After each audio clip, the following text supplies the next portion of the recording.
एक गलती की हमने, आप जान जाएंगे वो क्या थी, पर हमें कभी पता नहीं चलेगा, कभी नहीं।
ये दुकान हमारी है मैडम, अभी ही काम शुरू किए थे। और लाश किसकी है? हम नहीं जानते मैडम। पहले मैडम कभी देखा भी नहीं उसे। सर बॉडी पे कोई आइडेंटिफिकेशन नहीं है। सर कुचला गया है, लेकिन इससे पहले भी वार हुए हो सकते हैं। यहाँ तक आने के रास्ते में भी खून के धब्बे हैं।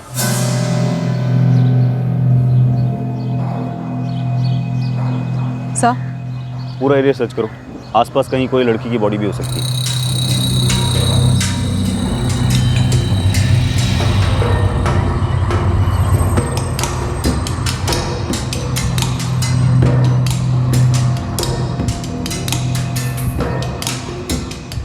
साहब ये अमूल है, कड़िया है, इसी ने सुबह में फ़ोन किया था आप लोगों को। साहब आसपास तमाम लोगों से पूछा, मगर कोनो नहीं जानता कि कौन है। महेश, ये खून के धब्बे उस तरफ झाड़ियों से आ रहे हैं, वहाँ सर्च करवाओ, हो सकता है लड़की की बॉडी वहाँ। Okay sir. सर टीम्स को किसी लड़की की लाश नहीं मिली है। विक्टिम की भी पहचान नहीं हो पाई है। सर हिस्ट्री शीटर्स की राउंड अप शुरू कर दी है, हो सकता है किसी गैंग ने लड़की को उठा लिया हो। अगर लड़की को उठाया होगा तो बहुत जल्दी मिसिंग कंप्लीट आनी चाहिए। बार हुए हैं, और हाँ, मौत को 12 घंटे से ज्यादा नहीं हुए हैं। मतलब कल रात? जी। विक्टिम के ब्लड स्ट्रीम में अल्कोहल लेवल काफी हाई था, मतलब जब मर्डर हुआ तब ये नशे में धुत रहा होगा। सर हमने बलिया के सारे पुलिस स्टेशन में इस विक्टिम की फोटोग्राफ्स भेजी हैं, मगर मिसिंग रिपोर्ट किसी से मैच नहीं कर रही है। सर हो सकता है मिसिंग कंप्लेंट अभी तक हुई ना हो, एक ही दिन तो हुआ है। इस लड़की पर कोई मूवमेंट, कोई खबर? नहीं सर, एक्चुअली कुछ भी नहीं, ना लाश मिली है ना मिसिंग कंप्लेंट, और खबरियों ने भी कहा है कि कोई किडनैपिंग या घसीटने की कोई खबर नहीं है। हो सकता है वो चप्पल किसी राह चलती लड़की की हो, या फिर केस से कनेक्टेड भी हो सकती है। वैसे पोस्टमार्टम के हिसाब से विक्टिम काफ़ी ड्रंक था। सर हो सकता है इस लड़के ने उस लड़की के साथ कुछ किया हो, या करने की कोशिश कर रहा हो। हाँ, होने को बहुत कुछ हो सकता है, लेकिन तब तक सारे ऑप्शंस ओपन है जब तक ये पता नहीं चलता कि ये विक्टिम था कौन, और इस भयंकर मर्डर के पीछे रीजन क्या था। हाँ, शीतला तालाब पे बिहार की नंबर प्लेट है। नहीं, तालाब के अंदर धकेली नहीं गई है, तालाब के बाहर ही पड़ी हुई है। सर भोलागढ़ में आज सुबह जहाँ उस आदमी की लाश मिली थी, वहाँ से शीतला तालाब सिर्फ 8 किलोमीटर दूर है। बोल नहीं सकते सर, उस लाश का इस बाइक का कोई कनेक्शन हो सकता है या नहीं। पटना आरटीओ से पता करो ये बाइक किसकी है।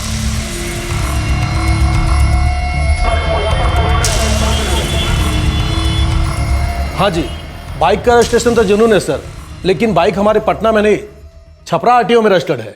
बाइक किसी कमल भगत के नाम पर रजिस्टर्ड है। इस कमल भगत का कोई एड्रेस भी होगा? हाँ सर, छपरा का एड्रेस है, नंबर भी और फोटो भी है। तुरंत भेज दीजिए।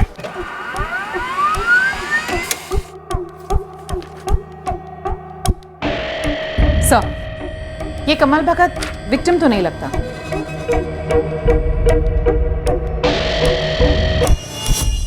आदमी की लाश मिलती है उत्तर प्रदेश बलिया के भोलागढ़ में, और यहाँ से 8 किलोमीटर दूर शीतला तालाब पे वो बाइक मिलती है, जो कि बिहार के छपरा के कमल भगत के नाम पर रजिस्टर्ड है। चांसेस बहुत कम है कि हमारा विक्टिम और ये बाइक आपस में जुड़े हुए हों, लेकिन फिर भी पता करो कि ये कमल भगत है कौन, और इसकी बाइक यहाँ कैसे आई। हमारा विक्टिम अब तक अनआइडेंटिफाइड है, हो सकता है कि कमल भगत उस पर कोई रोशनी डाले। जी मैडम, BR 1476K9, हाँ ये तो हमारी बाइक है, लेकिन ये यूपी के बलिया गांव में क्या कर रही है? ये आप हमसे पूछ रहे हैं? आप अपनी बाइक से ही क्यों नहीं पूछ रहे थे कि वो अपने आप छपरा से बलिया कैसे पहुंच गई? जी मैडम, वो बाइक तो हमारे नाम पर ही है, लेकिन हमारा छोटा भाई चलाता है, नितिन, और वो 14 अक्टूबर से घर भी वापस नहीं आया। आज 18 अक्टूबर है, कहीं आपका भाई बलिया तो नहीं आया था? मैडम हमें कोई आइडिया नहीं है मैडम, उसका फोन भी बंद है। देखिए, हमें एक डेड बॉडी मिली है, लेकिन बाइक के पास नहीं, बाइक से 8 किलोमीटर दूर एक दुकान में मिली है। हम आपको फोटो भेजते हैं, आप देखकर बताइए।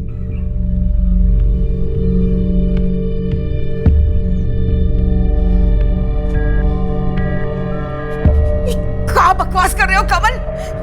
ये सब झूठ है। क्या हुआ हमारे नितिन को? बाबूजी, ये बलिया की पुलिस ये फोटो भेजा है।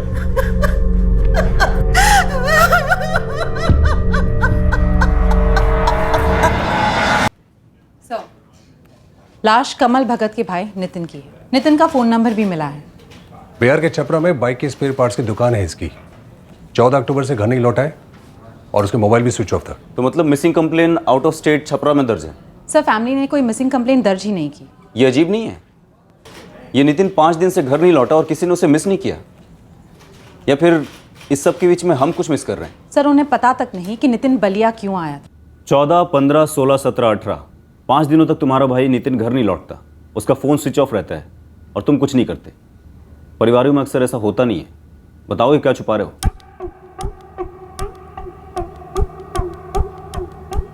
सर, नितिन भगत का फोन 14 अक्टूबर की रात 11 बजे को बिहार के रेवलगंज में स्विच ऑफ हुआ था। रेवलगंज? ये छपरा, ये रेवलगंज 9 किलोमीटर दूर है। 14 अक्टूबर को नितिन के मोबाइल से किए गए और आए सभी कॉल्स मैं स्कैन करती हूँ। सबसे पूछताछ करो। सर ऐसा नहीं है जैसा आप समझ रहे। नितिन का हमेशा का ही था।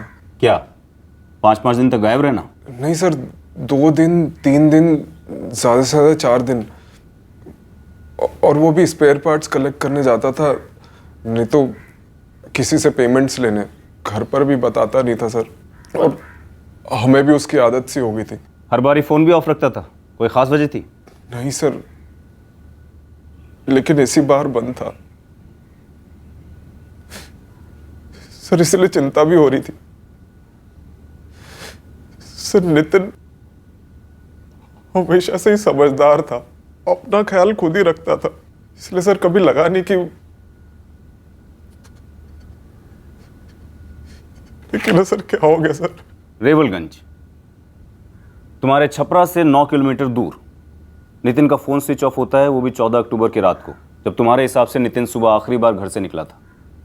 उसके बाद बिहार का बॉर्डर पार करके बलिया में उसकी लाश मिलती है। रेवलगंज और बलिया के बीच में ऐसा क्या था? हमें सच में कुछ नहीं पता सर। एक ही घर में रहते थे, तुम्हारा छोटा भाई था, तुम्हारी बाइक भी चलाता था, लेकिन तुम्हें उसके काम के बारे में कुछ भी नहीं मालूम। हमारे काम के बारे में भी उसे ज़्यादा कुछ पता नहीं था। तुम क्या करते हो? सर हमारी छपरा में एक छोटी सी किराने की दुकान है। काम के लिए आता जाता था, पर यहाँ रेवलगंज बलिया में क्यों आया था हमें कुछ नहीं पता। आपके बड़े बेटे कमल को भी नहीं पता है, तो शिवशंकर जी किसको पता होगा? साहब, सोनू से बात करी, वो नितिन की दुकान में काम करता है, और दूसरे दिन 15 अक्टूबर को वो घर पे आया था।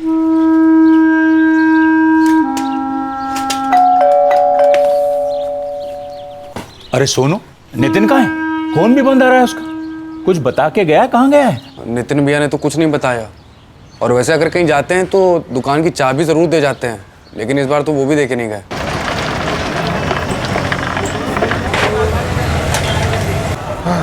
चल भाई, मिलता हूँ। ठीक है।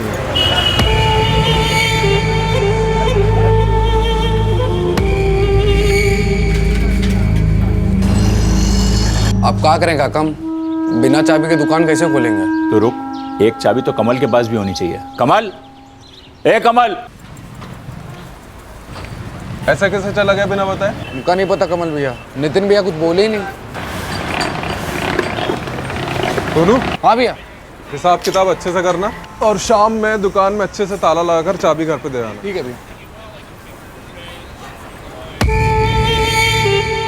कमल भैया, क्या हुआ? कल शाम तक तो पूरा सामान यही था, साइड मिरर, हेलमेट, कैरियर, लेकिन अभी तो कुछ भी नहीं है भैया यहाँ। अरे नितिन ले गया होगा ना यार, हमें भी अपनी दुकान पर जाना है। ये तू जाने और नितिन जाने। चल चलता हूँ।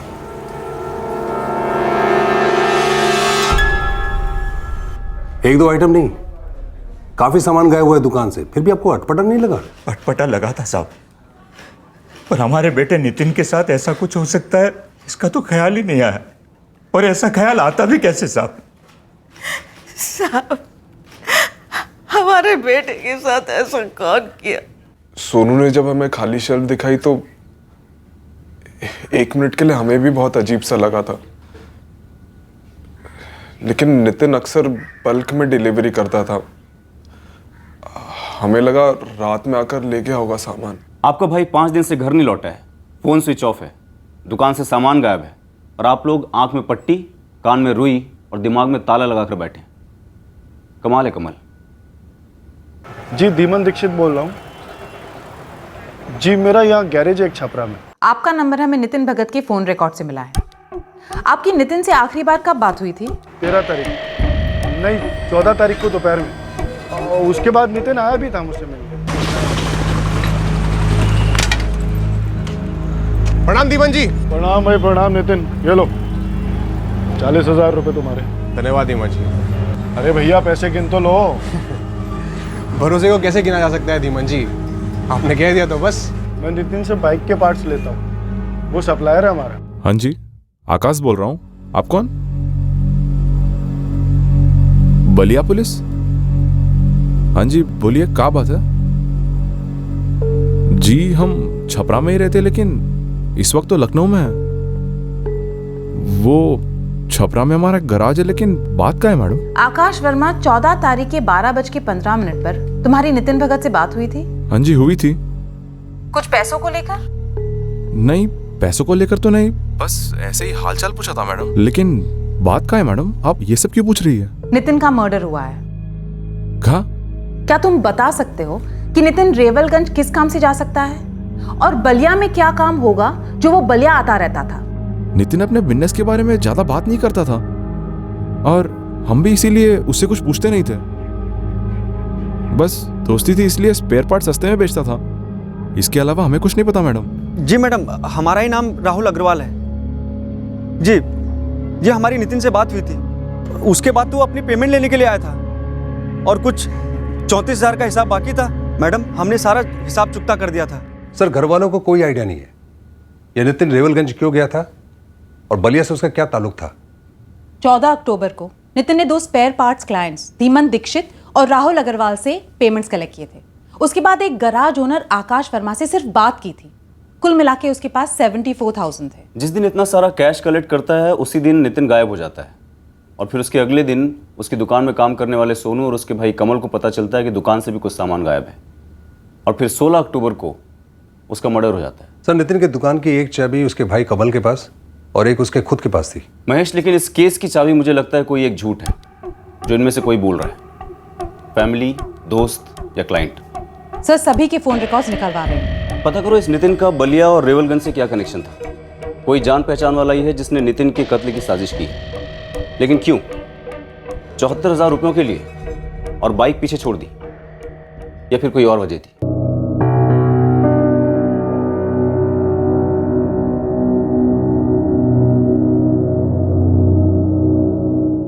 अरे गोविंद भैया, और नितिन भगत आता था हमारी दुकान पे, लेकिन अब ऐसे कैसे किसी से पूछ लें कि क्या काम है तुम्हारे यहाँ रेवलगंज में, बताइए। अरे पूछ लेते तो कोई परले थोड़ी आया था बाबू भाई। अब तो पूछ भी नहीं सकते, मर गया बेचारा। तो सुन तो सकते हैं, कान और आंख दोनों खुला रखिए। जैसे कोई खुसुर पुसुर होती है ना, फटाक से फोन घुमा दो हमको, समझे? चलो कर लो बात। अरे भैया, यहाँ रेवलगंज में कोनो खजाना छिपा है क्या? जो इतना बातचीत हो रहा है, हमको भी तो जानना है। फिर पाल लगाइए।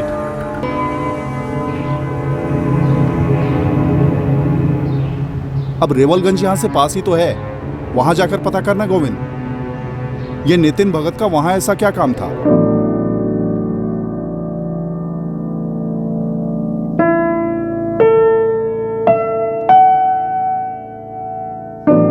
हमें कैसे पता कितने पैसे मिले नितिन भैया को?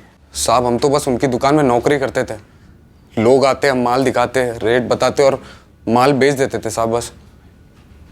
नितिन गले में 74,000 रुपये रख कर गया था, इसलिए तू रात को दुकान में आया, पैसे चुराए, सामान लूटा और भाग गया। और अब यहाँ मेरे सामने खड़ा होकर भोला बनने की कोशिश कर रहा है। साहब हमने 2 साल ईमानदारी से काम किया है नितिन भैया के लिए, हम ऐसा क्यों करेंगे साहब? तो बता, रेवलगंज और बलिया के बीच में क्या था? हमें नहीं मालूम मालिक, सच में हमें नहीं मालूम।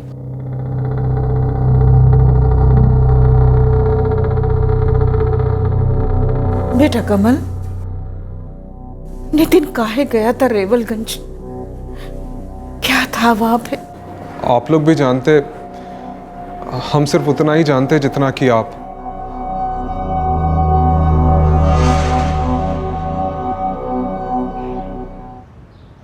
हाँ, नितिन भगत को मैं अच्छी तरह से जानता था। वो तो हमें नितिन का फोन रिकॉर्ड पहले से ही बता चुका है। देखिए, हम दोनों बचपन के दोस्त थे। हम दोनों ने साथ पढ़ाई की थी, साथ बड़े हुए थे हम लोग। तो इतना तो तुम जानते ही होगे अजय जायसवाल कि नितिन रेवलगंज क्यों गया था। साहब, दोनों भाइयों में नितिन ज़्यादा स्मार्ट था धंधे के मामले में। इसका बड़ा भाई कमल चलता था इससे। चलने वाले जैसा तो लगता नहीं है, ठंडा सा बंदा है, जैसे तैसे अपनी दुकान संभालता है।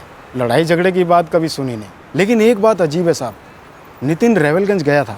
तो इसमें अजीब क्या है? ठंडा सा कस्बा है, वहाँ पर नितिन को क्या काम हो सकता है? देखिए, हमें कोई अंदाज़ा नहीं है कि नितिन रेवलगंज क्या करने गया था। तुम्हें नहीं पता? मुझे वो बताओ जो तुम्हें पता है। नितिन कुछ 2 हफ्तों से कुछ अलग सा था, उड़ा उड़ा से घूम रहा था, ऐसे जैसे कि कोई खुशी आ गई हो जिंदगी में। क्या बात है, चाय का दीवाना कॉफी पे है? बस यूं ही यार, कुछ तो है इस दीवानगी के पीछे। 1 हफ्ते से देख रहे हैं तुमको, बिना पिए नशे में रहते हो तुम। कुछ भी बोल रहे हो? हम कुछ भी बोल रहे हैं। एक तो 2 दिन बाद आके मिले हो तुम, और आए भी हो तो कहीं और हो हैं? हमको फीलिंग है अंदर से कि बेटा 100% कोई ना कोई तो है। बोलो, है ना? है कोई? लड़की रेवलगंज की थी? जी, उसने सामने से कभी बताया नहीं, न पता न ठिकाना। तुम्हारे बचपन के दोस्त का मर्डर हुआ है। मर्डर, कुछ भी मत छुपाओ। नहीं मैडम, ऐसा नहीं है, हम कुछ छुपा नहीं रहे हैं। वो दरअसल नितिन ही हमसे छुपा रहा था। वो हमें कोई डिटेल बता ही नहीं रहा था लड़की की, और हम उतावले हो रहे थे कि कौन है पता तो चले। और फिर हमने फ्रेंड स्क्वायर पे चेक किया। नितिन का प्रोफाइल था फ्रेंड स्क्वायर पर। हमने उसकी फ्रेंड लिस्ट में जाकर देखा, वहां पर हमको एक लड़की मिली, और हमको लगा कि शायद यही वो स्पेशल लड़की है। कौन है लड़की? देखिए, हम श्योर नहीं है कि ये वही लड़की है। नाम क्या है उस लड़की का?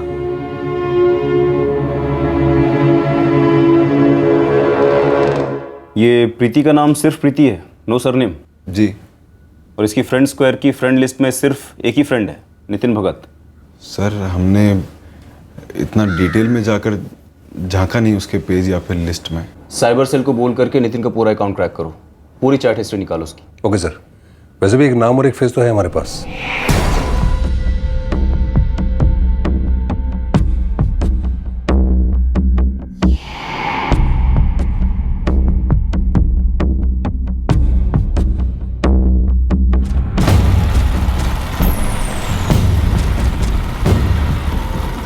अच्छा, वो नितिन ने पूरी चैट डिलीट नहीं की, हमने पूरी चैट एक्सेस कर ली है, नितिन भगत और प्रीति की।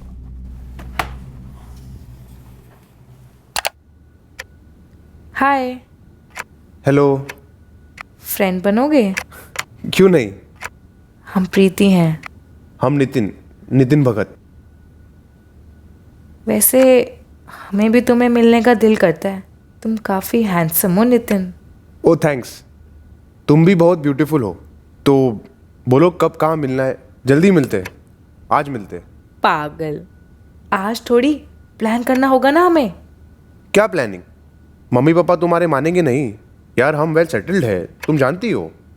अरे बाप रे, कितनी दूर पहुंच गए। हमें उन्हें पहले धीरे धीरे समझाना होगा। धीरे धीरे क्यों? कहो तो हम आ जाए तुम्हारे घर, सीधे हाथ मांग लेंगे तुम्हारा। अरे बाबा, बोला ना, टाइम लगेगा थोड़ा नितिन, पेशेंस रखो। प्रीति, तड़पाने की भी एक लिमिट होती है। देखो हम कहते नहीं कुछ तो ये मत समझो कि हम कम तड़पते हैं। तो बस लड़प का दी एंड करते हैं आज, बस मिल लेते हैं एक बार। एक कॉफी से कौन सी दुनिया इधर की उधर होने वाली है, तो कब और कहाँ। ओके बाबा, कल मिलते हैं पक्का। ना, कल नहीं आज। बोला ना जानू, कल प्लीज। चलो यार, इतने दिन इंतजार किए हैं, एक और दिन सही। वैसे हमें छपरा में कोई अच्छी जगह पता नहीं है, तुम्हें अच्छी जगह पता है छपरा में जहाँ मिल सकते हैं आराम से? कल फोन पर बताएंगे तुम्हें। ओके, अभी लॉग आउट करना है। ये प्रीति नितिन को 14 अक्टूबर को फ़ोन करने वाली थी। सर, फोन रिकॉर्ड्स के सारे कॉल्स क्रॉस चेक किए। 14 अक्टूबर को किसी प्रीति का फोन नहीं आया था, ना लैंडलाइन से, ना मोबाइल से, ना पीसीओ से। सर, कहीं इस नितिन के पास कोई दूसरा फोन तो नहीं था? नितिन का दूसरा नंबर? नहीं तो उसके पास एक ही नंबर था जो हम आपको दे चुके हैं। हमारे पास भी नितिन का वही एक नंबर था, उसके अलावा वो कोई और नंबर यूज कर रहा हो तो हमें नहीं पता। साहब, ये जो फोटो भेजी थी आपने मुझे, इसको देखकर तो मैं पहली नज़र में लग गया था। ये लड़की रेवलगंज की तो लगती नहीं है। फिर भी हमने पूरे कस्बे में घुमाई फोटो, गली गली में दिखाई। जिसको देखो वो एक ही बात करता है, इतनी टिप टॉप लड़की और रेवलगंज में। सूरज, 3 लोगों को काम पे लगा दो। ये लड़की बलिया की भी तो हो सकती है। शायद रेवलगंज में सिर्फ नितिन को मिलने के लिए बुलाया हो उसने। ऐसा है ना मैडम, ये आजकल फैन स्क्वायर पर थोक के हिसाब से झूठा प्रोफाइल बनता है। आप तो जानते ही होंगे। दीजिए हमको 2-3 दिन पता लगाते। 99.9% ये एक फेक आईडी लगती है। हो सकता है कि ये लड़की असल में एग्जिस्ट ही न करती हो। सर, साइबर टीम इस आईडी का आईपी एड्रेस निकलवा रही है, प्रोफाइल डिटेल्स भी। सर, 14 अक्टूबर को प्रीति नितिन से बात करने वाली थी। उसी दिन नितिन की 3 लोगों के साथ बात हुई है, आकाश वर्मा, धीमन दीक्षित और राहुल अग्रवाल। इन तीनों में से शायद कोई एक इस प्लान का मास्टरमाइंड हो सकता है। सर, तीनों की कॉल डिटेल्स मंगवाई है। इन तीनों में से अगर किसी ने भी ये साजिश रची हो तो उसकी ब्लूप्रिंट हमारे सामने होगी। सर, वैसे ऐसी प्लानिंग करने के लिए किसी को अंदर से मालूम होना चाहिए कि इस दिन कैश का इतना कलेक्शन या तो हुआ है या होने वाला है। साहब, आप हमारी बातों का यकीन क्यों नहीं मानते? हम उनके मामूली से चाकर थे। साहब, वो बोला हमें क्यों बताने लगे कि किस पार्टी को दिया उधार कब लेने जाने वाले हैं? बातें सिर्फ बताने से तो पता नहीं की जाती ना, दूसरों की बातें सुनी भी जा सकती हैं, दूसरों के खाते चुपके से पढ़े भी जा सकते हैं। सोनू, इतना भोला मत बन, बहुत मार खाएगा। हम मामूली से नौकर थे उनके, इतनी चालाकी भला हमें कहां से आ जाती। रेवलगंज के लिए निकलते वक्त नितिन की जेब काफी भरी हुई थी। कुल मिलाकर 74,000 रुपए कैश था उसकी जेब में। तो ये बात तुम्हें पता थी? कैसे पता होती सर? अच्छा, आपको पता है हमारी जेब में कितने पैसे हैं? कमल, वो तुम्हारा भाई था। आप फोन लगाइए, अपने भाई को फोन लगाइए और बताइए कि उनके जेब में कितने पैसे। लगाइए ना, फोन लगाइए। अच्छा, तुमने कभी किसी और को बताया था नितिन के टर्नओवर के बारे में? कितनी कलेक्शन होती है, कब होती है? एक काम करिए ना सर, आप सीधे पूछ लीजिए कि हमने ही अपने छोटे भाई नितिन को मरवाया या हमने उसे मार डाला है, वो भी 74,000 रुपए के लिए। आप पूछिए ना, सीधे पूछिए ना सर। मैडम, मजाक कर रही है ना? मर्डर मजाक होता है? तो मैडम, दोस्ती भी मजाक नहीं होती है। हम लोग बहुत खास पक्के दोस्त थे। दोस्तियां खासकर जवानी में अक्सर प्यार के कारण टूटती है। 2 दोस्त एक ही लड़की से प्यार कर बैठते हैं, एक दूसरे के रास्ते में कांटा बन जाता है, फिर एक कांटा हटाया जाता है। जाहिर है इस लव ट्रायंगल में कांटा नितिन साबित हुआ। आप पता नहीं क्या सोचकर निशाने से इतना दूर फायर कर रहे हैं। हम चाहते तो चुप रह सकते थे, अपनी चुप्पी कायम रख सकते थे हम, ये कहकर आपको कि हमें कुछ नहीं पता, क्योंकि हम अपने दोस्त के हत्यारे को जेल के अंदर देखना चाहते हैं। ने कोई दाना वाना नहीं डाला है, ना नितिन को ना आपको। यस सर, आईपी एड्रेस रेवलगंज का है। तो एग्जैक्ट लोकेशन भी ट्रैक हुआ होगा? बिल्कुल सर, प्रभात साइबर कैफे रेवलगंज।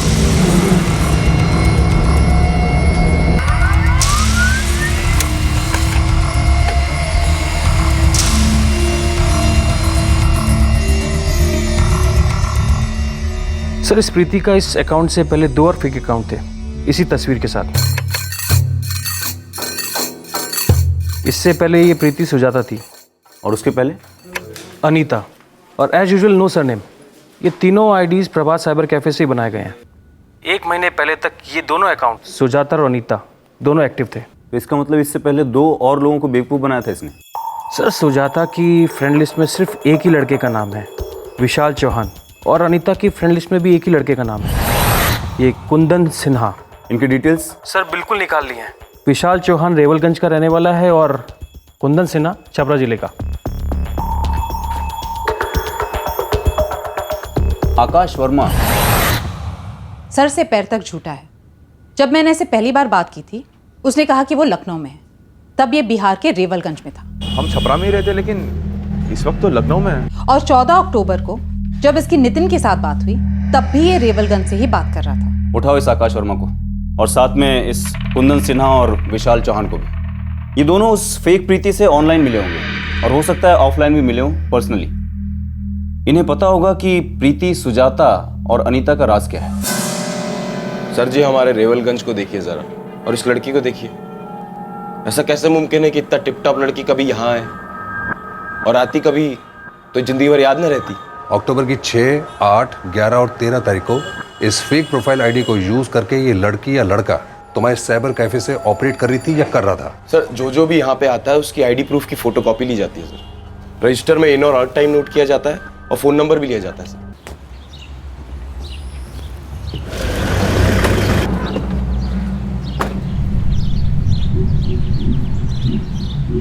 आकाश वर्मा यही रहता है? जी हम उसकी बहन है। बताइए।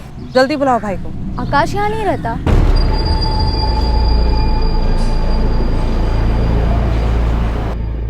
देख कुंदन, तू नंगा हो चुका है। तेरे प्राइवेट चैट्स मेरे पास इस आईडी के साथ सेव्ड हैं। कहो तो पढ़ूं जोर से? नहीं नहीं सर प्लीज।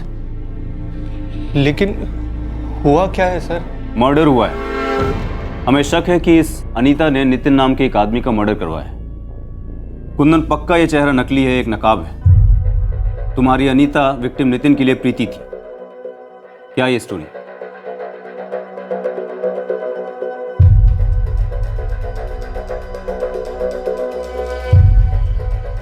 ये वो आईडी जो 6, 9, 11 और 13 तारीख को इस साइबर कैफे में उसी वक्त मौजूद थी जब नितिन भगत से चैटिंग हो रही थी। ये आईडी है शालिनी चौधरी की। कौन है शालिनी?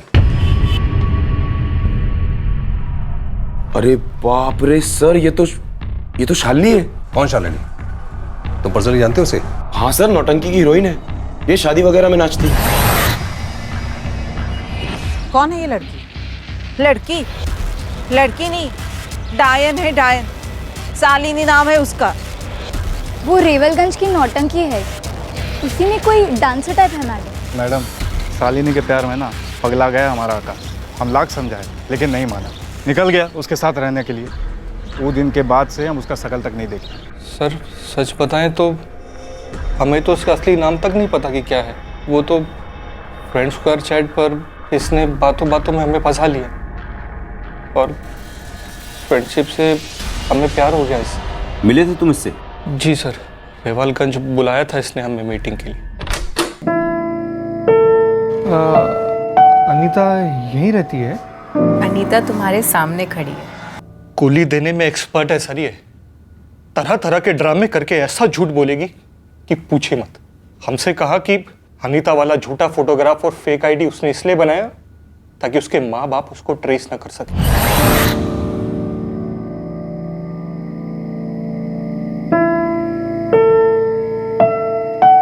एक बात कहें हम तुमसे? हमने कभी सोचा नहीं था कि सेक्स इतना अच्छा हो सकता है।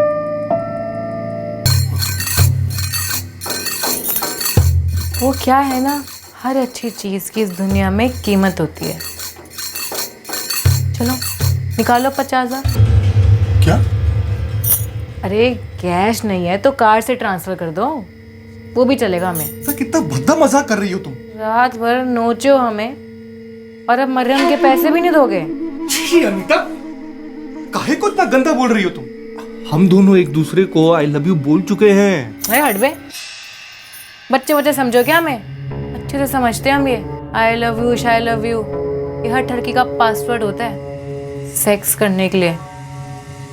और वैसे भी इस आई लव यू के चक्कर में ना हम 2 पत्तियां ऑलरेडी पाल चुके हैं। और इस आई लव यू से ना तो हमारा पेट भरता है ना हमारा घर चलता है। 2 पति? तुम शादीशुदा हो का? हम ना बहुत कुछ हैं, पर अभी हमारा मूड नहीं है हिस्ट्री डिस्कस करने का। रात भर साला तुम्हारी बायोलॉजी की क्लास ली है। जल्दी से हमारा अकाउंट्स क्लियर करो वरना हमारा मूड हो जाएगा LLB का। सीधे थाने घसीट ले जाएंगे तुम्हें, रेप चार्ज ठोकेंगे तुम पर, और वहां सालों तक सलाखों के पीछे फिर आई लव यू बोलते रहना। सेम स्टोरी है सर, सेम टू सेम हमारे साथ भी ऐसा ही हुआ है। और ये जिल्लत, ये दर्द तुमने चुपचाप सहा, क्योंकि मर्द को दर्द नहीं होता। एक बार भी दिमाग में नहीं आया कि पुलिस को कंप्लेन करो, ताकि तुम्हारी तरह कोई और बेवकूफ न बने। सर उसने रेप चार्ज लगाने की धमकी दी थी, बोली थी कि बिना बेल के अंदर जाओगे। सर हम अच्छे घर से हैं सर।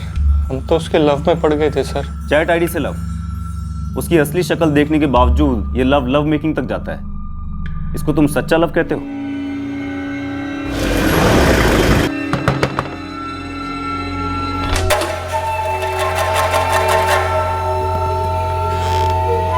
हाँ जी। आकाश वर्मा यही है जी। क्यों, क्या हुआ? सर 1 मिनट सुनिए तो। अरे सर अरे सर जी आप तो सीधा एक्शन पर ही उतर आए। अंदर चलकर आराम से बैठकर बात करते हैं ना, ठंडी बियर भी रखी है फ्रिज में, निपटा देते हैं जो भी है। चलिए ना, बढ़िया मूड बनेगा अंदर। मूड तो लॉकर में पहले से बहुत अच्छा बना हुआ है, सिर्फ तुम्हारे पहुंचने की देर है शालिनी। डालो इसको। एक बार आप सुनिए तो।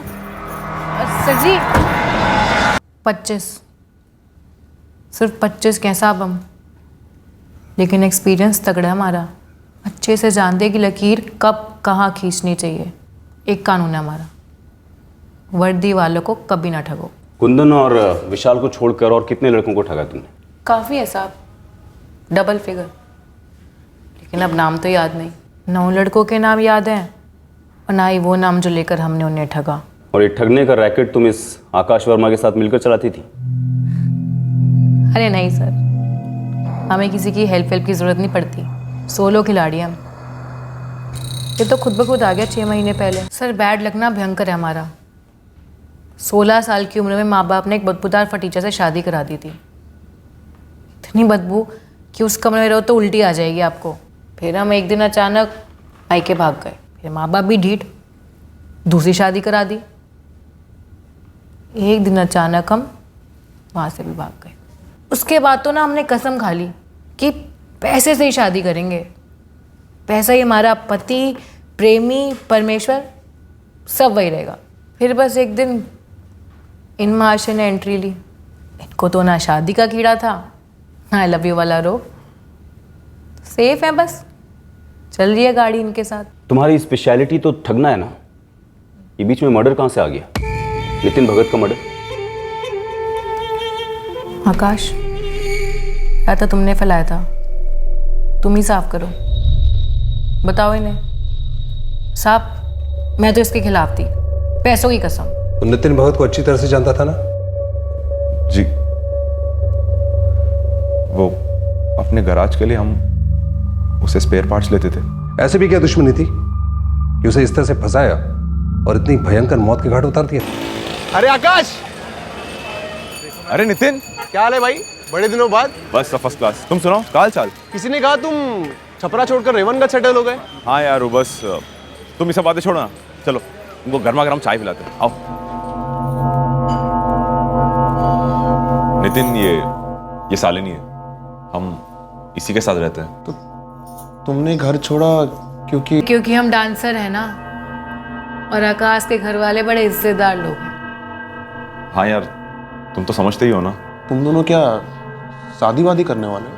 अरे जब दिल मिल गए हैं तो फिर शादी का बिल काहे फाड़े भाई। कैसे घूर घूर के देख रहा था तुम्हें, मुझे तो लगता है बावला हो गया तुम्हारे लिए। वो सब तो ठीक है, पर इतनी जान पहचान नहीं बढ़ानी चाहिए थी। ठगेंगे कैसे उस लंगूर को?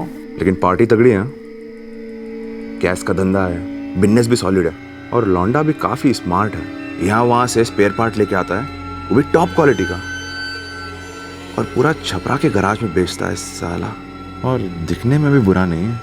क्यों? तो तुम कर लो ना शादी, क्या बोलते हो? यार यहाँ हम ठगने के प्लान बना रहे हैं, और तुम हो कि साला में मैट्रिमोनियल का ऐड रटाए जा रहे हो। काम की बात करो ना यार, ठगेंगे कैसे? तो तुम प्रीति बनी जी, लेकिन जब वो आमने सामने आया तो उसने पहचाना नहीं तुम्हें। 14 अक्टूबर को वो रेवलगंज बिहार में था, और हमें उसकी लाश 17 अक्टूबर को सुबह हमारे बलिया यूपी में मिली। वो आगे से पहुंची? 14, 15, 16 2 रात और 2 दिन। कहाँ था नितिन? 16 की रात को मारा था ना तुमने उसे? साहब हमने नितिन को प्रीति बनकर सिर्फ फंसाया था, पर 14 तारीख को हमने उसे शालिनी बनकर ही ऑफर दिया था। हाँ आकाश बोलो। आकाश नहीं, प्रीति बोल रहे हैं हम। प्रीति। प्रीति? तुम आकाश के फोन पे कैसे बोल रही हो?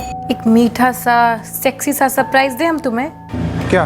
तुम ना हमसे पहले भी मिल चुके हो, फिदा हो चुके हम पे, और हम भी ना तुम पर पूरी तरीके से लट्टू हो चुके हैं। शालिनी? क्या हुआ? तस्वीर वाली प्रीति से कम सुंदर है क्या हम? पाँव में नहीं लोगे हमें?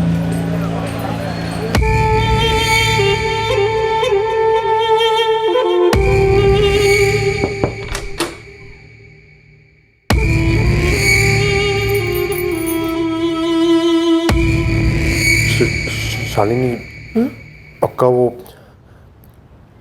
आकाश को कोई प्रॉब्लम नहीं होगी? अरे क्यों होगी? ना वो हमारा बॉयफ्रेंड है और ना हम उससे शादी करने वाले हैं। वो तो बस हमारा एक सोलमेट है समझो। वो आप कहते हैं ना, कंधे पे सर रख के बात करने वाला दोस्त है। पर तुम हमारे लिए वो नहीं हो। तुम्हारे साथ हम सिर्फ बातें नहीं कर सकते।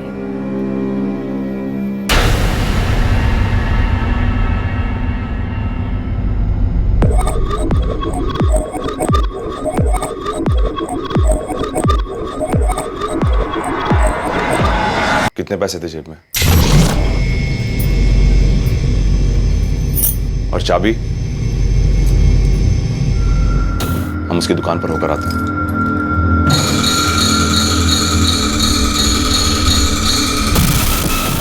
तो तुम दोनों को मालूम था कि 14 अक्टूबर को नितिन कलेक्शन राउंड पर था? हमें मालूम था कि वो कलेक्शन करता है, लेकिन वो उस दिन भी कलेक्शन कर रहा था ये हमें नहीं मालूम था। ये तो इत्तेफाक था कि उसके पास 74,000 निकले। तो वो भी कम लगे तुम्हें जो चाबी लेकर गए उसकी दुकान में और ढेर सारे स्पेयर पार्ट साफ करके उसके शेल्फ से? और फिर तुमने उसे जान से मार डाला। ड्रिंक में नींद की गोली एक दिन, चल ज़्यादा 2 दिन तक दे सकते हैं। इसके बाद का क्या प्लान है? छोड़ तो नहीं सकते इसे। मतलब जिंदा नहीं छोड़ सकते इसे। हमारे घर में नहीं। काम करते बिहार बॉर्डर के ऊपर लेके चलते, यूपी स्टेट में। किसी को कुछ पता ही नहीं चलेगा कौन था, कहां से आया था। हमने रेवलगंज के कच्चे रास्ते से बिहार उत्तर प्रदेश बॉर्डर पार किया और यूपी में घुस गए और फिर उसे भोलागढ़ ले आए, यहाँ बलिया में।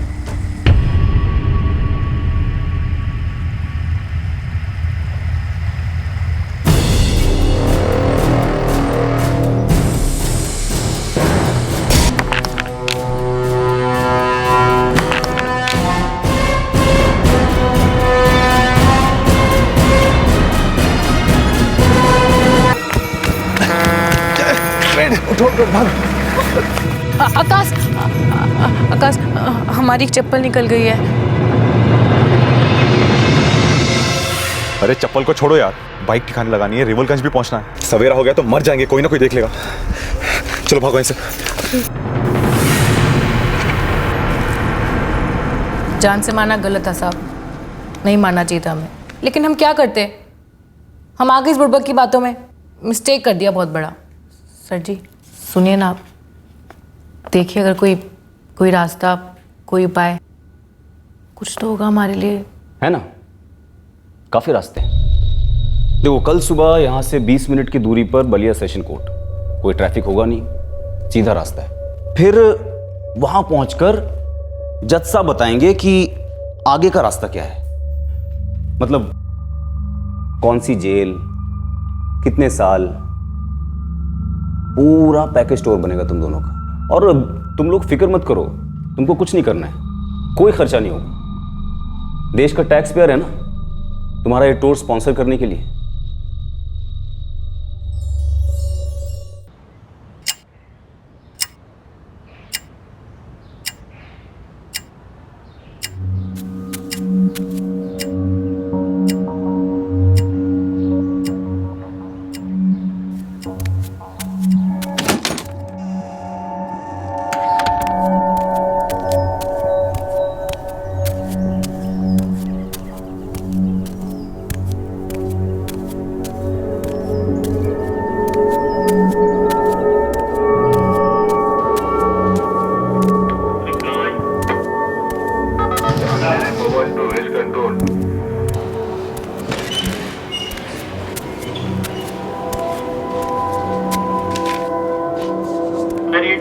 गुड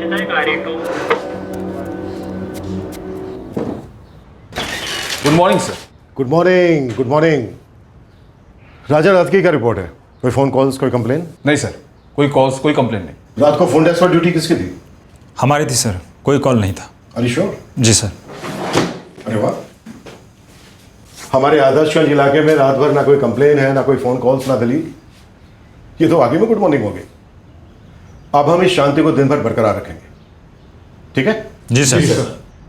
आदर्शगंज में वो रात शांत रही, पर उस सुबह सूरज के निकलते ही उस शांति की धज्जियां उड़ने वाली थी, मानो भूचाल आने वाला था।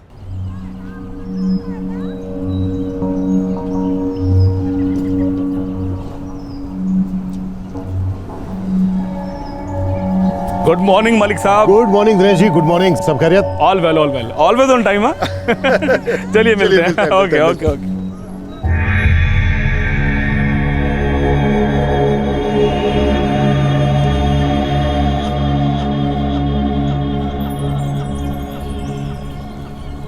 मंसूर साहब,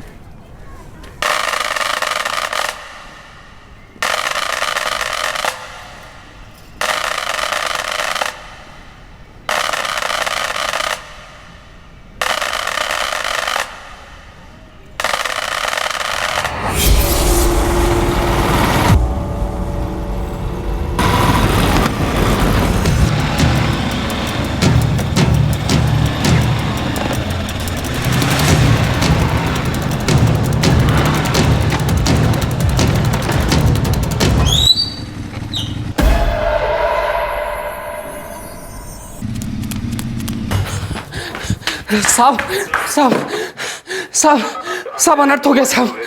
क्यों, क्या हुआ? साहब मंसूर साहब पर फायरिंग हुआ है साहब। कहाँ हुआ ये? आप चलिए, हम दिखाते हैं साहब। जी सर, रास्ते में हूँ, अगले 10 मिनट में हॉस्पिटल पहुंचूंगा। खबर किसने की थी? सर उस तरफ एक चाय वाला है जगदीश, उसने आगे बताया था। जब मंसूर सर पे फायरिंग हुई थी तब कोई नहीं था आसपास? अपने बाजार रोड के एक व्यापारी हैं, दिनेश गुप्ता जी, वही थे, बाकी कोई भी नहीं। हेलो, ये जो रजिया चौक वाला भाग है ना, हाँ उसके पीछे वाली सड़क पर एम्बुलेंस चलती नीचे। मंसूर साहब, मोमिन, एम्बुलेंस भी बहुत जल्दी। सर एम्बुलेंस हमने मंगवा लिया है। दिनेश जी, आपने क्या देखा? अरे अभी थोड़ी देर पहले मंसूर साहब हमें पिछली गली मिले, गोलियों की आवाज सुनी, भाग कर आए तो कुछ लोग बाइक पर थे, गोली चला रहे थे और मंसूर साहब यहाँ नीचे गिरे पड़े थे। दिनेश गुप्ता बोले आसपास और भी लोग थे, लेकिन सब डर के भाग गए। दिनेश जी को हमने पुलिस स्टेशन में बिठा रखा है सर।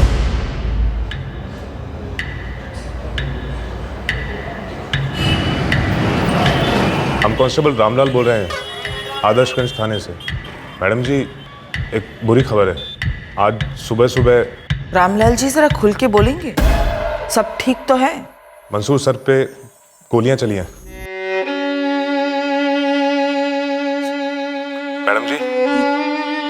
ये क्या कह रहे हैं? जी मैडम जी, उन्हें सिविल हॉस्पिटल में ले गए हैं।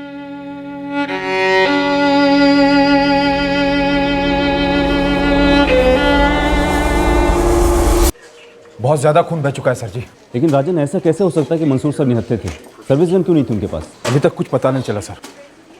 जब लाए गए थे ऑलरेडी ब्लड लॉस हाई था, क्रिटिकल थे। हमने सारी कोशिशें की, बट सॉरी, मलिक साहब को हम नहीं बचा सके।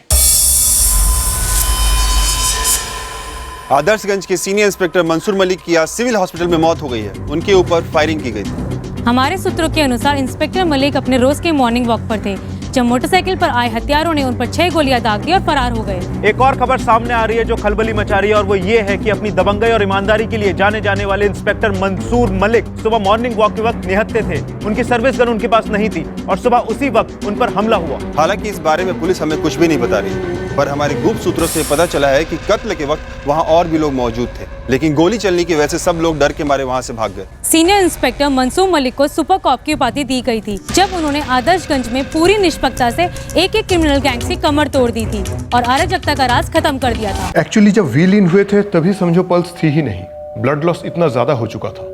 काश थोड़ी जल्दी लाए गए होते। डर के मारे लोगों का खून पानी हो गया था डॉक्टर। लोकेशन पर मौजूद बाकी सभी मॉर्निंग वॉकर्स मानो हवा हो गए। डॉक्टर, ये इस फायरिंग से नहीं है। ये न्यूज़ चैनल वाले क्या बकवास कर रहे हैं? हमें अब्बू को देखना है। कहाँ है वो? न्यूज़ चैनल वाले सच बोल रहे हैं। सर जी अब नहीं रहे। नहीं, शर्म नहीं आती आपको अपने सीनियर के बारे में ऐसे बकवास करते हुए? अभी सुबह तो हमारी बात हुई है उनसे फोन पर, जब वो मॉर्निंग वॉक पर जा रहे थे। ऐसे कैसे नहीं रहे? मजाक है क्या कोई? सब कुछ अचानक हो गया मैम। वॉक पर जाने से पहले सर जी हमसे भी मिलकर गए थे, पर हमें ये नहीं पता था कि उनके साथ हमारी वो लास्ट मीटिंग हो।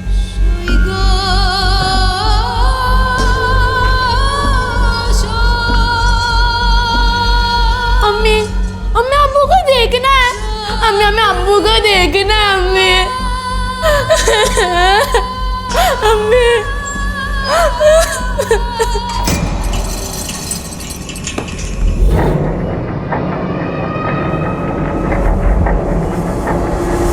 जब हम वहां पहुंचे तो इतना ही देख पाए कि वो लोग बाइक पर थे। शूटर्स का चेहरा देखा तुमने? नहीं देख पाए सर, उन लोगों ने हेलमेट पहना था और वो दूसरी बाइक पे जो लड़के थे वो काफी दूर थे। डर तो हमें भी बहुत लग रहा था साहब, लेकिन मंसूर साहब की बहुत इज्जत करता है हमारा व्यापारी समाज, इसलिए हिम्मत करके हम आगे बढ़े और बाकी के लोग भाग खड़े हुए। बाइक का कुछ नंबर वगैरह याद है तुम्हें? सब कुछ इतनी जल्दी हुआ कि कुछ समझ नहीं आया, पर मंसूर साहब के शरीर से इतना खून निकल रहा था, मतलब हमारा दिमाग तो एकदम सुन्न हो गया था। मंसूर साहब रोज की तरह सुबह थाने आए, नाइट की रिपोर्ट ली और वॉक पे चले गए। लेकिन रोज की तरह उनकी सर्विस गन उनके पास नहीं थी। मैडम ये हमको नहीं पता था। और हमको पता भी कैसे चलता कि वो बिना गन के निकले? लेकिन किसी न किसी को तो पता था कि सीनियर इंस्पेक्टर मंसूर मलिक आज बिना गन के वॉक पर गए। उनका गन हमेशा उनके ड्रॉवर में ही रहता है। वो रोज सुबह आते, रिपोर्ट लेते और गन लेकर वॉक पर निकल जाते थे। लेकिन आज गन लेकर नहीं गए और आज ही अटैक हो गया। राजन, ये इत्तेफाक नहीं हो सकता। आपको समझ में नहीं आ रहा, सब कुछ नॉर्मल था। हम में से किसी को पता नहीं कि सर आज गन लेकर नहीं गए और किसी ने नोटिस भी नहीं किया। Sir senior inspector Mansoor Malik को मारने का प्लान बनाया गया था, ऐसा कुछ सामने आया? अभी इन्वेस्टिगेशन चल रही है। सीनियर इंस्पेक्टर मंसूर मलिक हमेशा अपने साथ गन रखते थे काउंटर अटैक के लिए। वो आज ही नहीं आते, क्यों निकले थे मॉर्निंग वॉक पर? देखिए, ये सवाल हमारे लिए भी है। इन्वेस्टिगेशन के बाद इस सवाल का जवाब मिलेगा। सर, आपको ये नहीं लगता कि ये साजिश आपके डिपार्टमेंट के अंदर ही रची गई है? ये टीआरपी की पट्टी अपनी आंखों पर इतने कस के मत बांधिए, समझे? लगता है कि पट्टी आपके डिपार्टमेंट के मुंह पर भी लगी है, इसलिए आप सच कहने से कतरा रहे हैं। आप तो हिम्मत वाली है ना, आप बताइए सच क्या है? क्या ये सच नहीं कि इंस्पेक्टर मलिक की मुहिम के कारण डिपार्टमेंट के सारे ऑफिशियल्स की ऊपरी आमदनी ठप पड़ गई थी? Excuse me please. Sir, Shamsher check करके आइए, सारे के सारे खबरी अपना फोन स्विच ऑफ करके बैठे हैं। पर मैडम, हम तो आपका फोन एक ही रिंग में उठाए ना मैडम। लेकिन जो हुआ है वो हमेशा की तरह नहीं है शमशेर। हमारे ही डिपार्टमेंट के सीनियर इंस्पेक्टर मारे गए हैं, वो भी दिन दहाड़े। शमशेर, कुछ भी हो जाए, दुनिया इधर की उधर हो जाए, मुझे कहीं से भी वो चारों बंदे लाके दे जो बाइक पर आए थे। हम फुल ट्राई करेंगे मैडम। ड्राइवर आए तो तू बोली मत, मुझे रिजल्ट चाहिए। हम मंसूर साहब का बहुत इज्जत करते थे, मगर वो कहा है ना मैडम, इज्जत और डर के बीच का लकीर बहुत धुंधला है मैडम। हर पंटर डरा हुआ है, सब एक ही बात कह रहा है कि मंसूर साहब का विकेट नहीं गिरा है, उनको रन आउट कराया गया है। तू आदर्शगंज पुलिस स्टेशन की तरफ इशारा कर रहा है? अब आप खुल के बोल रही हैं तो हम भी बोल देते हैं। हर कोई डरा हुआ है मैडम, सबके मन में एक ही बात चल रहा है कि अगर डिपार्टमेंट मंसूर साहब जैसा शेर को मरवा सकता है तो आम पब्लिक तो कीड़ा मकोड़ा है। पब्लिक एक तरफ तो डरती है और दूसरी तरफ पूरे डिपार्टमेंट पर कीचड़ उछालने से नहीं चूकती। खैर छोड़ो, हमें सिर्फ इस बात पर फोकस करना है कि चार लोग बाइक पर कौन थे और उन्हें कैसे पता था कि खास तौर पर आज इंस्पेक्टर मलिक अपनी सर्विस गन लेकर वॉक पर नहीं गए। यादव किसी को भी बख्शा नहीं है, भले ही वो हमारे डिपार्टमेंट के अंदर का ही कोई क्यों ना हो। Yes sir. वैसे अटैक के वक्त मंसूर सर निहत्थे थे, ये बहुत बड़ा क्वेश्चन मार्क है। उससे भी बड़ा सवाल तो ये है यादव कि वो कौन था जो जानता था कि मंसूर निहत्था था, और वो जो कोई भी था उसी ने हत्यारों को इन्फॉर्मेशन लीक की थी कि काउंटर अटैक के कोई चांसेस नहीं है, हरी झंडी है, काम कर दो। सर, मंसूर सर की क्लीन अप ड्राइव ने बहुत सारी गैंग्स को उनकी जान का दुश्मन बना रखा था। अब हम उनकी जान के दुश्मन बन जाएंगे यादव, जिन्होंने हमारे one of the best officer को मारा है। आदर्शगंज थाने की टीम से बात कर रहा था मैं सर। मंसूर सर अजीब डेयरिंग आदमी थे, गोली चलाने से तो कभी झिझके ही नहीं, गोली खाने से भी कभी नहीं डरे।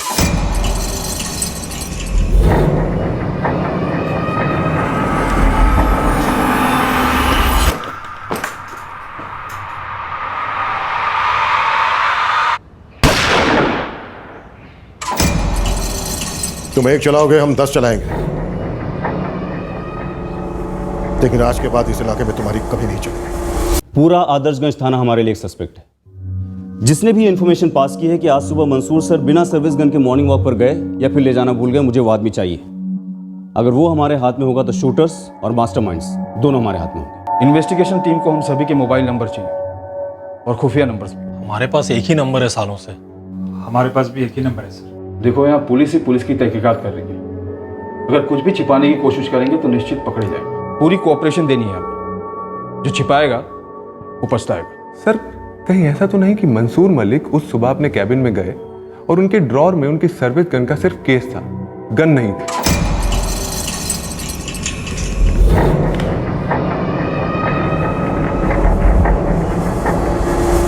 और उन्होंने सोचा होगा कि शायद वो गन घर पर भूल गए हैं और एक दिन वॉक पर बिना गन के चले जाते हैं। पर एक्चुअली पहले से ही किसी ने गन निकाल के छुपा दिया होगा, बाद में फिंगरप्रिंट्स पोंछ कर वापस केस में डाल दिया होगा और वही आपको इन्वेस्टिगेशन के दौरान मिला।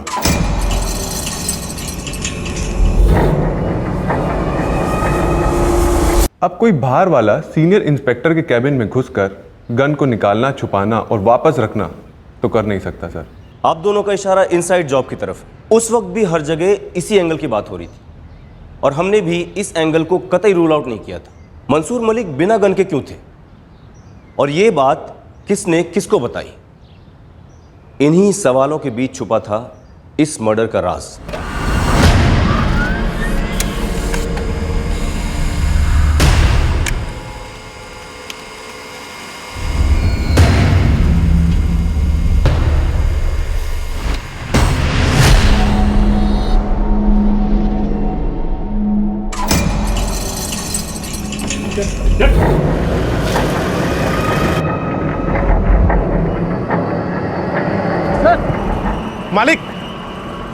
मालिक सरेंडर कर रहे हैं, बस हमको ठोकना मत। सर जी, अगर आप इस एंगल से टटोल रहे हैं कि हम में से किसी ने या हम सबने मिलकर वहां से गन गायब की और आप लोगों के आने से पहले फिर वहां पर रख दी, तो प्लीज सर इस एंगल को ड्रॉप ही कर दीजिए। सर जी, मंसूर साहब ऐसे कड़क अफसर थे कि उनकी सर्विस गन को गायब करने की बात तो दूर, यदि किसी ने छुआ भी होता तो पूरे थाने की परेड करा देते बुरी वाली।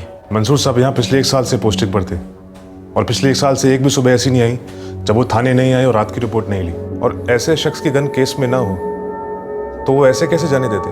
मंसूर सर सही मायने में स्वच्छ भारत अभियान के सिपाही थे। उन्होंने अपने हाथों से पूरे इलाके की सफाई की थी, तो क्या वो यहाँ अपने थाने के अंदर की गन को बख्शते? बिल्कुल सही फरमाया सर जी आपने। मंसूर साहब ने जिस दिन पोस्टिंग अपने हाथ में ली, सबसे पहले उन्होंने अपने थाने में झाड़ू घुमाया। जब थाना साफ हुआ तभी तो इलाका साफ कर पाए और हम भी डटकर खड़े थे उनके साथ में। एक पैसा बतौर घूस 1 साल में आया नहीं थाने में सर। राजन, घूस का पैसा खून की तरह होता है, जिसका स्वाद अगर एक बार किसी इंसान के मुंह पर लग जाए तो उसे और कोई स्वाद अच्छा नहीं लगता। उसके बाद फिर उस खून को पाने के लिए वो अपनों का खून बहाने के लिए भी तैयार हो जाता है। अब तक क्रिमिनल्स हमारे थाने में आकर कहते थे, आज वही बात बड़े भारी मन से आपसे कहना पड़ रहा है। हमने कुछ नहीं किया राजन, लेकिन एक बात 100% पक्की है, किसी न किसी से टिप ऑफ जरूर मिली थी हथियारों को कि मंसूर मलिक निहत्थे निकले। सर वही बात तो हम भी कह रहे हैं कि बात लीक हुई है, वरना किसी की मजाल थी शेर के मुंह में हाथ डालने की, और वो लीक हम में से किसी ने या आदर्शगंज थाने के किसी भी कर्मचारी ने नहीं की है सर। 4 लोग थे 2 बाइक पर। कौन से गिरोह से थे वो लोग? मंसूर सर पर अटैक करने का कोई भी गैंग सोच नहीं सकता है साहब। साहब, कोई अगर आदर्शगंज का भी होगा ना साहब, तो आपको अभी यहाँ नहीं मिलेगा, यहाँ से बाहर जा चुका होगा। मलिक साहब के आने पर वैसे भी हमारी दाल रोटी छीन गई थी साहब। हम में से ऐसा कोई भी नहीं होगा जिसने उनका तबादला ना सोचा हो, लेकिन इस तरह से हमेशा के लिए उनका ट्रांसफ़र करने का गुर्दा किसी के बाप में नहीं है साहब। साहब बुरा मत मानिएगा, कोई अंदर का सिक्का खोटा है। अंदर से है तो बता दे मुझे, या पता कर कि अंदर से कौन था, नहीं तो तुम सब के सब यहाँ अंदर से बाहर की जिंदगी कभी नहीं देख पाओगे। सर, आदर्शगंज पुलिस थाने के हर एक हवलदार और पीएसआई के फोन रिकॉर्ड्स कुछ बोल नहीं रहे हैं। कोई कुछ नहीं बोल रहा नुसरत, एक अजीब सी चुप्पी छाई हुई है। सर, खबरी नेटवर्क को 4 गुना टिप ऑफर किया, कोई कुछ बोल ही नहीं रहा, सब हिले हुए हैं। हिले हुए हैं या मिले हुए हैं? नुसरत, भले ही कोई कुछ बोल ना रहा हो, लेकिन सबको पता है कि अगर मंसूर सर के पास हमेशा की तरह उनकी गन होती तो आज लाशों में शूटर्स की बिछी होती।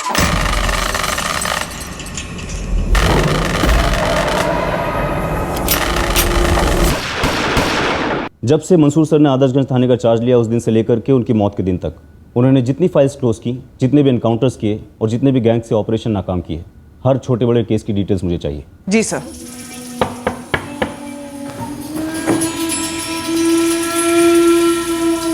गफूर भाई, आप? सुल्तान, कुछ दिन रुकना चाहेंगे हम यहाँ। आप ही का घर है, आइए।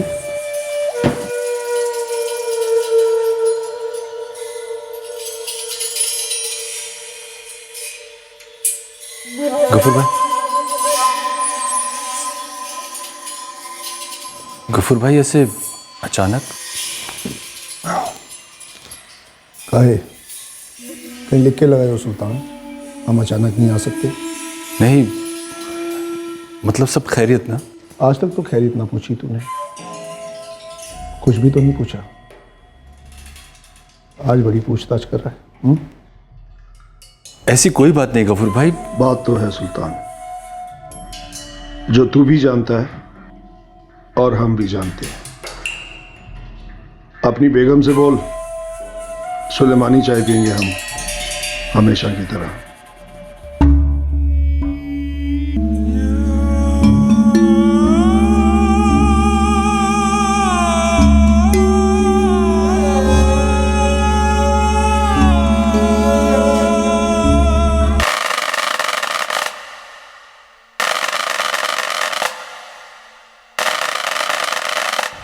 अबे करना क्या है बे, हमको कुछ समझ में नहीं आ रहा। कुछ नहीं करते अभी, बैठे रहते चुपचाप। कब तक? जब तक मामला ठंडा ना पड़ जाए। अबे अंधा बह रहा है क्या? दिखता नहीं मामला दिन ब दिन कितना उबलता जा रहा है। ठीक है, तू ही बता दे फिर क्या करना चाहिए। अबे हम तुमसे पूछ रहे हैं और तुम हमसे पूछ रहे हो।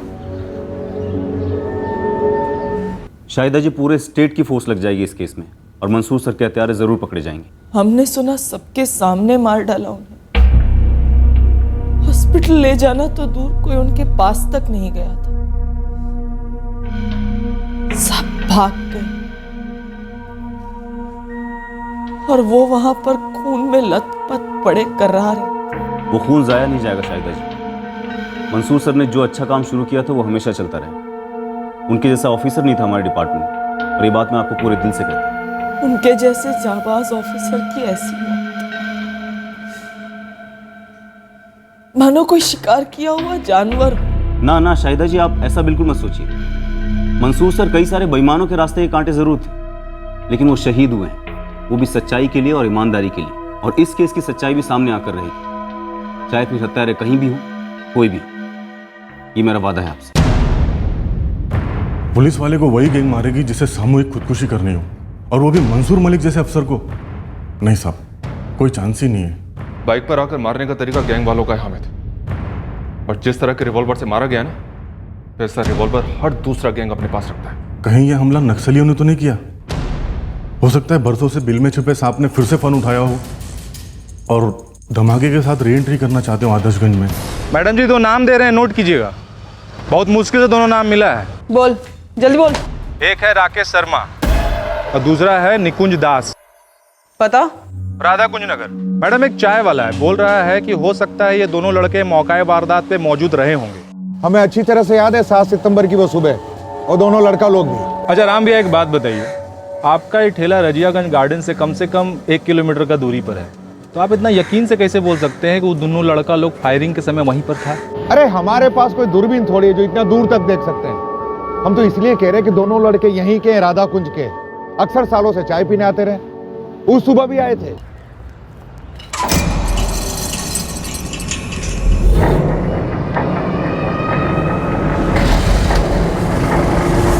अब तुम पूछो कि हम तुम्हें उन दोनों के बारे में क्यों बता रहे हैं? नहीं पूछेंगे। अरे महाराज, आप हमको खाली इतना बताइए कि आप इतना यकीन से कैसे कह सकते हैं कि दोनों लड़का लोग फायरिंग में शामिल थे? अरे हम ऐसा थोड़ी बोल रहे हैं, हम तो ये बोल रहे हैं कि वो यहाँ से चाय पी के गए इस तरफ, और आधे घंटे बाद अपनी फटफटिया से फुर्र करके इधर से उधर भागे।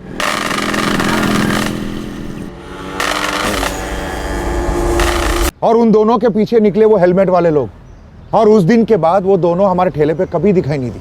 हमारे बेटे ने कुछ नहीं किया है।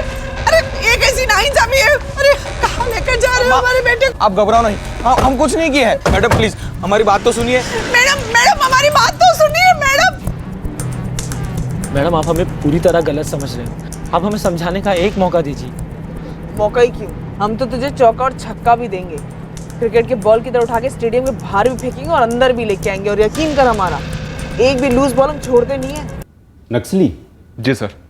एंगल है तो सही, लेकिन इरफान सालों पहले हमारे पूरे जिले को नक्सल मुक्त घोषित कर दिया गया है। शायद एक बार फिर से आदर्शगंज में पैर जमाने की फिराक में होंगे सर। सर हम सुबह में चाय पीकर सिर्फ राउंड मारने के लिए गए थे। हाँ सर, हम वहाँ ज़रूर थे, पर हमारा इस सब से कोई नाता नहीं। हाँ। तुम लोग वहां पर थे, ये नाता साबित करने के लिए काफी है। हम पर यकीन कीजिए सर, हम सिर्फ शेयर करने के लिए गए थे बस। देखो फटाफट बोल दो तुम दोनों, वो जो दूसरी बाइक पे 2 लोग थे वो कौन थे? हेलमेट वाले? हम नहीं जानते उनको, हम तो बस वहाँ ऐसे ही बैठे थे। तुम लोग वहां पर ऐसे नहीं बैठे थे, तुम वहां पर उन शूटर्स को इशारा देने के लिए बैठे थे कि मंसूर मलिक कब आने वाले। नक्सलियों के कौन से गुट से तुम दोनों? नक्सली? अरे नहीं सर, हमारा उनके साथ कोई कनेक्शन नहीं है सर। हम तो कह रहे हैं ना कि हम बस वहाँ पर ऐसे ही बैठे थे सर। देखा कि सामने से मंसूर साहब वॉकिंग करके आ रहे थे बस। सर हम तो जाकर उन्हें गुड मॉर्निंग कहने की सोच रहे थे। मंसूर साहब। लेकिन इतने में ही वो 2 हेलमेट वाले वहाँ पर आ धमके।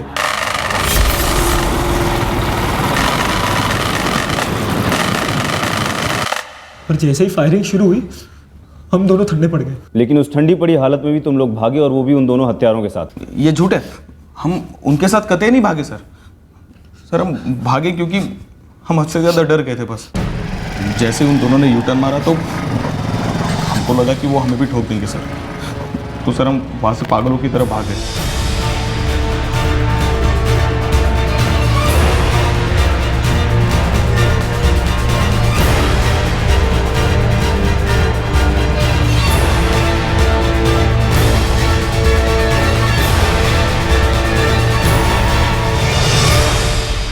फटी पड़ी थी हमारी सर। सर हम बाकी लोगों की तरह हम भी भाग गए सर। तो हमारे पास क्यों नहीं आए तुम दोनों? और भी तो कोई नहीं आया होगा ना मैडम, हमको इन्वॉल्व नहीं होना था, हम तो घर से भी नहीं निकले। वो दोनों कौन थे? कोई नक्सली थे, किसी बाहर की गैंग के थे या लोकल गैंग के थे? वो लोग जो भी थे हम उनके बारे में नहीं जानते सर। और सोचिए ना सर, वो दोनों ने हेलमेट से चेहरा ढका हुआ था। अगर हम दोनों उनके साथ होते तो हम अपने चेहरे क्यों खुले रखते? ताकि हम लोगों को तुम पर शक ना हो। ये जो तुम्हारे सस्ते सस्ते 2 कौड़ी के तरीके हैं ना, कई सालों से देखते हुए आ रहे हैं हम लोग। सीधी तरह बताओ, तुम्हारा जोनल कमांडर कौन है और कौन से नक्सली ग्रुप को बिलोंग करते हो तुम लोग? सर हमारा यकीन करिए सर, हम कोई नक्सली नहीं है, स्टूडेंट है सर, स्टूडेंट। पर सर हम तो मंसूर साहब के फैंस थे सर। सर उन्होंने हमारे इलाके के लिए इतना कुछ किया था सर, शायद किसी ने नहीं किया होगा। और सर हम उनके मर्डर के बारे में तो सपने में भी नहीं सोच सकते। इरफान, दोनों की फ़ोन रिकॉर्ड्स और बचपन से लेकर अभी तक की हिस्ट्री मुझे टेबल पे चाहिए। और नुसरत, इनके घरों की तलाशी लो। नक्सली प्रोपेगेंडा मटेरियल के लिए लुकआउट रहे। नहीं, पिछले 1 साल तो क्या, कई सालों से किसी नक्सली ग्रुप से मुठभेड़ नहीं हुई हमारी। मैं बॉर्डर एरिया भी छान चुकी हूँ, पर कहीं ऐसी नक्सल मूवमेंट की खबर नहीं मिली। 6 साल पहले नक्सली मूवमेंट अपने पीक पर था, पर इनकी मॉडस ऑपरेंडी अलग रही है। ये पुलिस को अपने इलाके में या जंगल में घेर कर मारते थे, पर यूं शहर में आकर बाइक पर बैठकर गोली चलाना, ये नक्सली अटैक की हिस्ट्री में पहले कभी दिखा नहीं।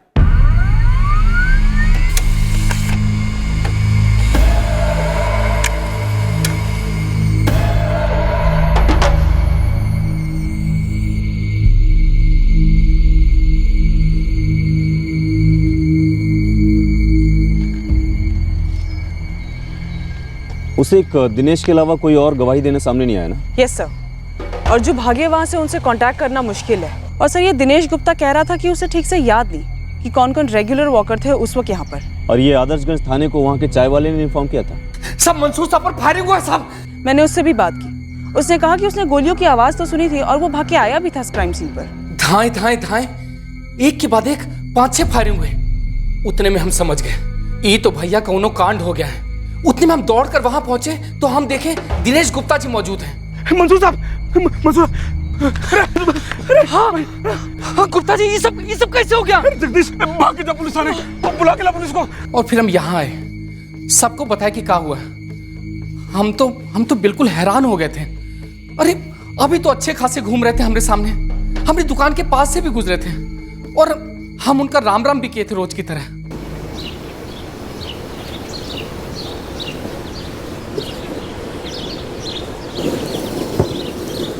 राम राम मंसूर साहब।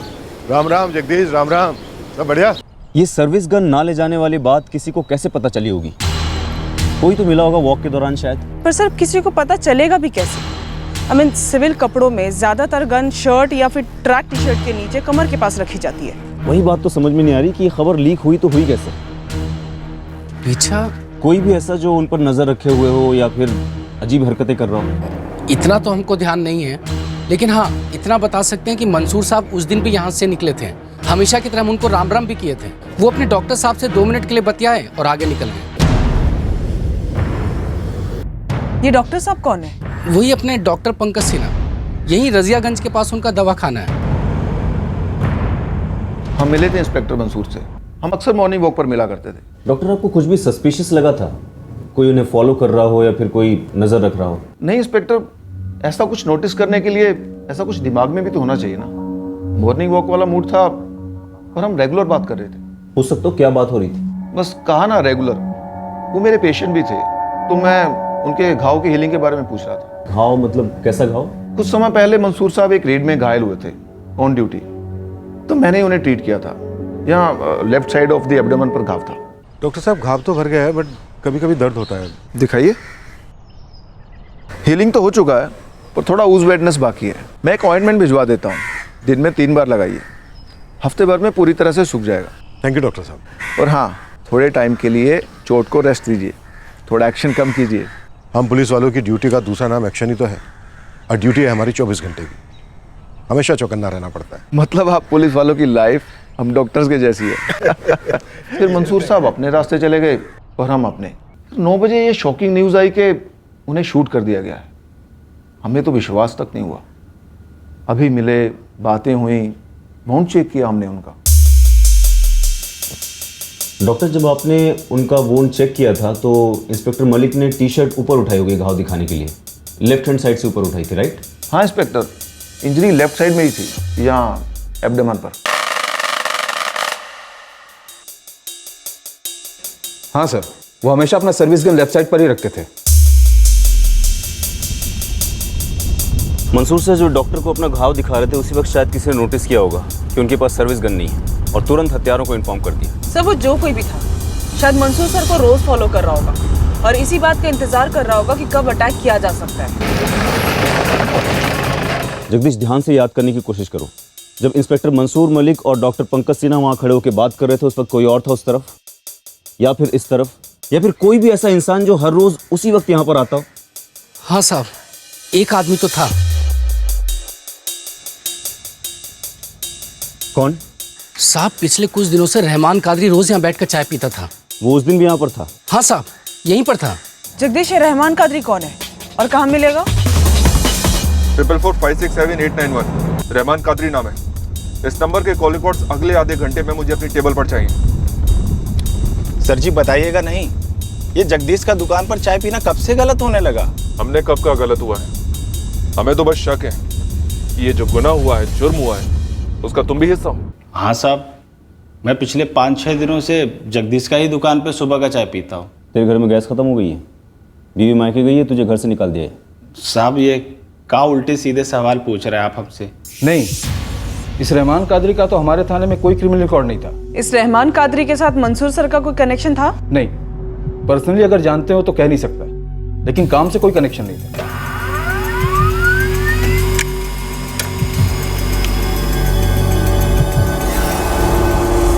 हम सुबह सुबह टहलने निकलते हैं सेहत बनाने के लिए और फिर जाकर जगदीश के यहाँ पर चाय पी लेते हैं।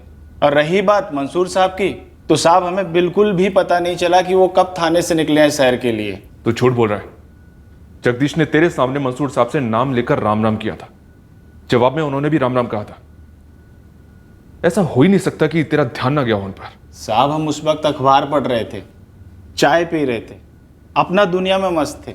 साहब हम आपको कैसा यकीन दिलाएं कि वहां पर जो हो रहा था उस पर हमारा बिल्कुल ध्यान नहीं गया।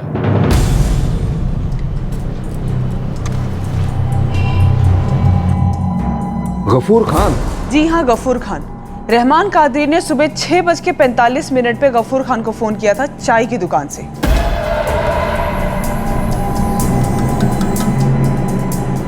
गफूर भाई कहाँ हो? गफूर खान, ये तो नामचीन हिस्ट्री शीटर है हमारे इलाके का, पूरी फाइल है इस पर। सर मुझे ये फाइल अभी चाहिए, जल्दी भिजवाइए। साहब हम आज तक कोई गलत काम नहीं किए और आप हमको मंसूर साहब जैसे दबंग पुलिस अफसर के कत्ल का हिस्सा बना रहे हैं। सर 6:45 पे इसने इस गफूर खान को फ़ोन किया था। लगभग उसी समय मंसूर सर अपने थाने से निकलकर जगदीश की चाय की दुकान को क्रॉस कर रहे होंगे। ये गफूर खान कौन है? काफी नामचीन है सर। आदर्शगंज का लगभग हर बंदा जानता है इसे। हर एक बंदा अच्छे के लिए जानता है या बुरे के लिए जानता है? सर पहले अच्छे के लिए, फिलहाल बुरे के लिए। मतलब सर आज से 6 साल पहले जब यहाँ पे नक्सलियों का आतंक था, स्पेशल फोर्सेस के अलावा सिविलियंस ने अपनी एक आर्म फोर्स तैयार कर ली थी जिसका नाम था लिबरेशन दल। और सर ये लिबरेशन दल नक्सलियों से उन्हीं की जबान में बात करता था। घमासान एनकाउंटर्स होते थे लिबरेशन दल और नक्सलियों के बीच में। और सर इस दल को उस वक्त की सरकार और पुलिस दोनों का अनऑफिशियल सपोर्ट भी था। इस गफूर खान का इस सब से क्या लेने देना? सर ये गफूर आदर्शगंज के लिबरेशन दल का मुखिया था।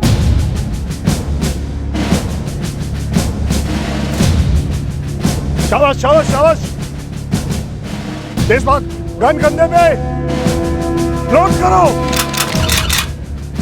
फायर।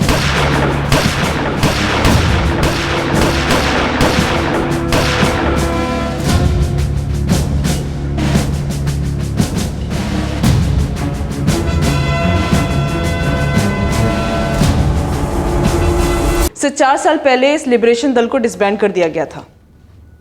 सर इस लिबरेशन दल को प्राइमरली इसीलिए खड़ा किया गया था ताकि नक्सलियों के एक्सटॉर्शन को रोका जा सके। ये नक्सली थोक के भाव से पैसा वसूल करते थे बिजनेस करने वालों से। और सर जब नक्सली मूवमेंट इस एरिया में लगभग खत्म सा होने लगा तो इस लिबरेशन दल के कुछ लोग उन्हीं बिजनेस करने वालों से पैसा एक्सटॉर्ट करने लगे। कुछ 4 महीने पहले इस गफूर खान ने एक ऑयल ट्रेडर से रंगदारी मांगी थी और उस ऑयल ट्रेडर ने मंसूर साहब से शिकायत की थी। तो हम लोग तुरंत गफूर से मिलने उसके गाँव नयाबारी गए थे।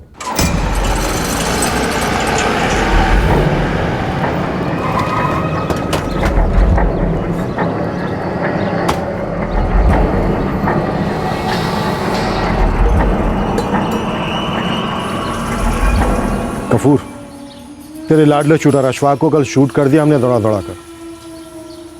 खबर तो तुझ तक पहुंच ही गई होगी। वाह साहब, का इनाम दिए हैं आप हमारे अशफाक को। किसी ज़माने में यही अशफाक नक्सलियों को दौड़ा दौड़ा के मारा करता था और नाम आपके डिपार्टमेंट का होता था। सीने पे गोलियां हम खाते रहे यहाँ, जैसे बहादुर खान। तो तुझे क्या लगता है रंगदारी करने का, पैसे ऐंठने का लाइसेंस मिल गया तुझे? लोगों को लूटना बहादुरी है, मर्दानगी है सब। गफूर, आज के बाद मेरे इलाके में एक्सटॉर्शन, किडनैपिंग वगैरह तो छोड़। अगर कोई पनवाड़ी भी आया ना शिकायत लेकर कि तूने या तेरे किसी आदमी ने उसके पान के पैसे नहीं दिए, तो पान की तरह चबा दिए जाओगे और पीक की तरह थूक दिए जाओगे। वाह साहब, आप लोगों से और उम्मीद भी क्या की जा सकती है। जब नक्सली आपके सिपाहियों को गाजर मूली की तरह काट रहे थे तब किसने आप लोगों का साथ दिया?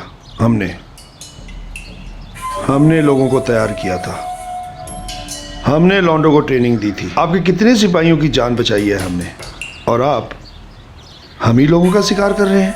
लिबरेशन दल तैयार किया गया था नक्सलियों से लड़ने के लिए, खुद आतंक फैलाने के लिए नहीं। अब दल का काम खत्म हो चुका है और अगर तू सोच रहा है नक्सलियों की जगह लेने की, तो मुझे किसी दलबल की जरूरत नहीं पड़ेगी। खुदा कसम मैं खुद ठोक दूंगा एक एक को।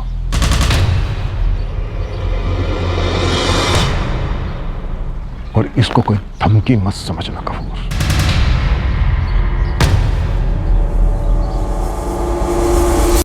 हाँ साहब, हमने ही गफूर खान को खबर दिया था। वो 3 दिनों से हमारे आदर्शगंज में डेरा जमाए हुए था। गफूर भाई कहाँ हो? अच्छी खबर है रहमान। आपका दुश्मन मंसूर एकदम निहत्था है। हम अपनी आंखों से देखें, उसका टी शर्ट के नीचे गन नहीं था। इससे अच्छा मौका नहीं मिलेगा। शोएब, अपनी बाइक निकाल, अपने लिए और हमारे लिए 2 हेलमेट लेकर आना। हाँ, 5 मिनट बाद हमें यहीं से उठा ले।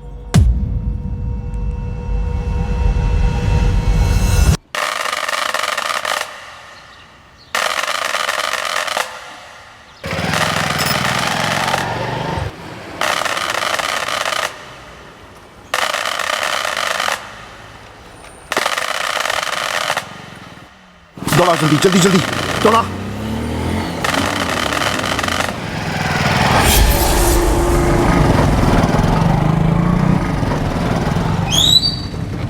हमें कुछ बोलकर नहीं गए थे मैडम। देखो, बता दो कि तुम्हारा शौहर गफूर खान इस वक्त कहाँ छुपा बैठा है।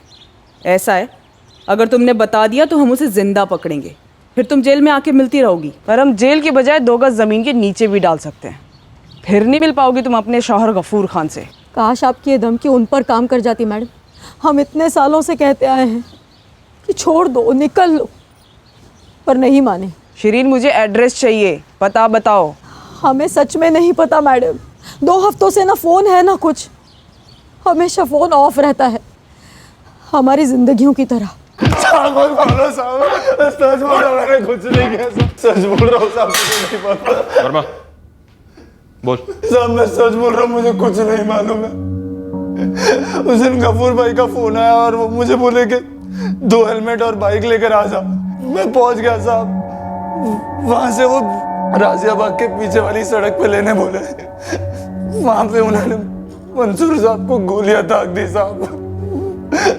देख के मेरा खून बर्फ हो गया साहब, मैं सच बोल रहा हूँ साहब, मैं सच कह रहा हूँ। अब जब हम तुझ में गोलियां दागेंगे ना तो तू पूरा का पूरा बर्फ हो जाएगा, मुर्दा घर में। अगर जीना चाहता है तो बता दे हमें, गफूर कहाँ मिलेगा? बोल। मुझे नहीं मालूम, मैंने उन्हें आदर्शगंज के रेलवे स्टेशन पर छोड़ दिया।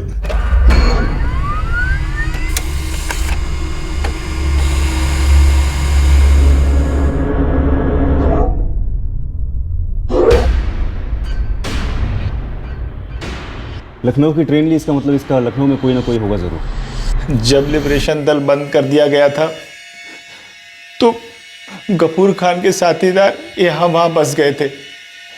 उनमें से था सुल्तान जफर, वो लखनऊ में शिफ्ट हो गया।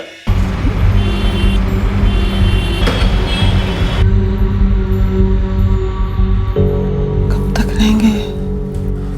हमें तो खुद नहीं मालूम कब तक रहेंगे, तो तुम्हें कैसे बताएं? जरूर कुछ कांड करके आए हैं आदर्शगंज में, कुछ छुपा रहे हैं या खुद छुप रहे हैं। देखिए, हम बहुत बुरा फंसेंगे। समझ में नहीं आ रहा है कैसे पूछे, क्या करें?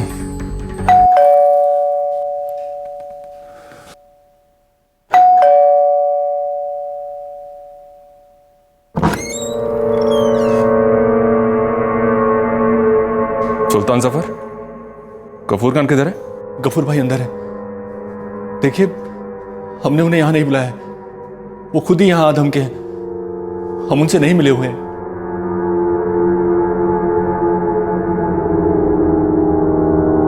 गफूर खान अगर भागना चाहता है ना तो जरूर भागना, क्योंकि तुझे दौड़ाकर ठोकने में हमें रत्ती भर भी झिझक महसूस नहीं होगी।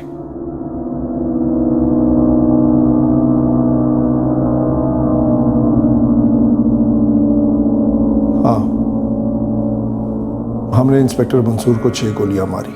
इसलिए क्योंकि इंस्पेक्टर मंसूर मलिक ने तेरी रंगदारी खत्म कर दी थी। इलाका है ये हमारा और दबदबा था हमारा यहाँ। हमने ये दबदबा नक्सलियों से छीना था। तो तुम उनसे बेहतर कैसे हुए? तुमने अपनी गुंडागर्दी शुरू कर दी। हम हैं गुंडे, और जब हम नक्सलियों से लड़ा करते थे तब भी हम गुंडे ही थे। हमने लिबरेशन दल का काम अपने हाथ में लिया क्योंकि हमारे पास कुर्ता था, डेयरिंग थी हमारे अंदर जो नक्सलियों को कंपा देती थी। हमारी फौज के कितने बहादुर सिपाही उस जंग में शहीद हो गए साहब। लिबरेशन दल में से कईयों ने उस जंग के बंद होने के बाद नए सिरे से जिंदगी शुरू की थी।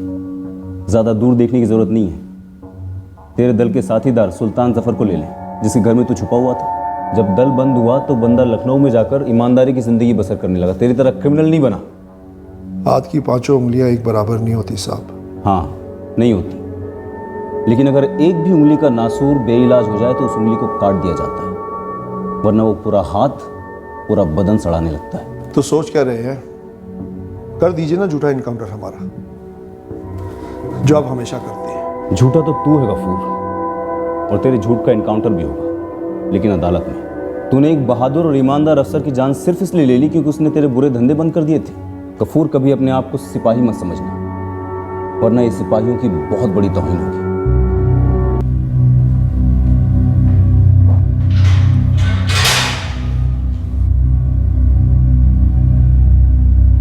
शाहिदा जी, मंसूर सर पर एक ऐसे आदमी ने गोली चलाई जो उनसे हताश हो चुका था।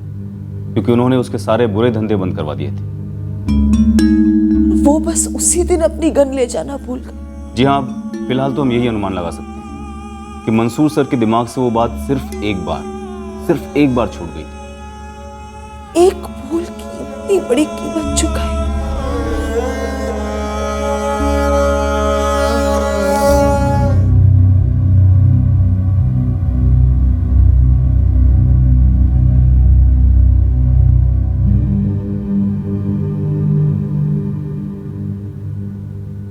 सर, इस लिबरेशन दल के और भी मेंबर्स होंगे जिन्होंने खुद के अपने प्राइवेट गैंग्स बना लिए हों, जो एक्सटॉर्शन और रंगदारी में एक्टिव होंगे।